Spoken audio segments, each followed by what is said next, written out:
we are talking markets, we should talk markets in full rather than, if we are talking markets as in if you want to go a market model or a market-driven model, let's live that market model in full rather than half. Let's use the economics side of it and let's use that model. And the paper also talks about a lot of workforce participation, how it will engage larger workforce. Then I want to go to Laura on this one. Laura, if you can give a brief what as an organization you do, and then give a perspective on why workforce is necessary in this element of conversation, because the paper is very heavy on workforce. Thank you, Dev. So East Kimberley Job Pathways is situated in the most furthest part of Western Australia, right up the top, and as progressively through the day, I see we've just gone more remote and remote and remote. And when Dev and I first met, I'm like, let's look at a map. And we've got regional, then we've got remote, and then we've got very, very remote, and that's sort of where we operate. EKJP, as we're fondly known, operates over we've got 15 to 20 communities and outstations and townships that we operate in.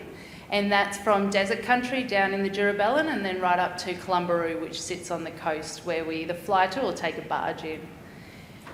We are a registered NDIS service. The NDIS was a business we got into because we saw a missed opportunity for our job seekers through our community development program that weren't supported in the workplace and who needed those additional supports to enter the workplace, and that's where we sort of birthed our NDIS business from.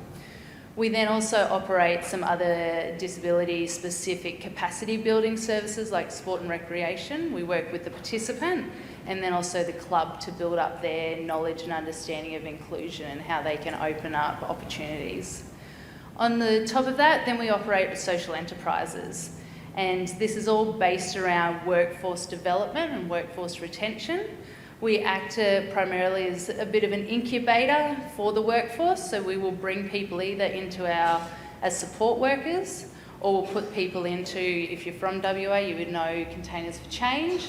So we count all the 10-cent cans and then we operate second-hand goods stores. And those places act as safe places to enter the workforce.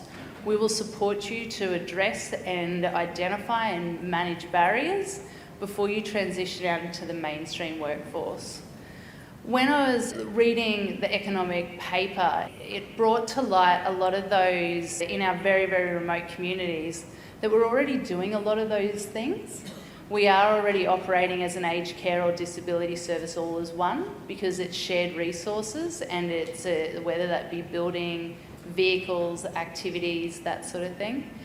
But in regards to workforce, we do share the same workforce, but by it sitting segregated, it is a massive burden on those providers of delivering that, because there's different screening requirements, there's different skilling requirements to meet the actual policy or guidance and governance of that program. If it was all to come under or similar policies and have alignment, we're going to be able to better maximise the use of that workforce in a remote area. Being that an aged care provider can also support their next client who might also be a disability client. Then we've got maximising the use of childcare. So recently we had a centre shut down in Kununurra. It was an after-school age centre, and that was 60 children. It equates to 600 hours of service in our community of parents not then being able to go out and deliver supports in our community. Out of those, and my son being one, half of those kids have additional support needs in that centre. So if we had childcare workers trained up who were trauma-informed and who had additional knowledge of support needs around capacity building, they can then transition into other care sectors. So it is very much a shared workforce that can be spread across those three specific sectors. Thank you.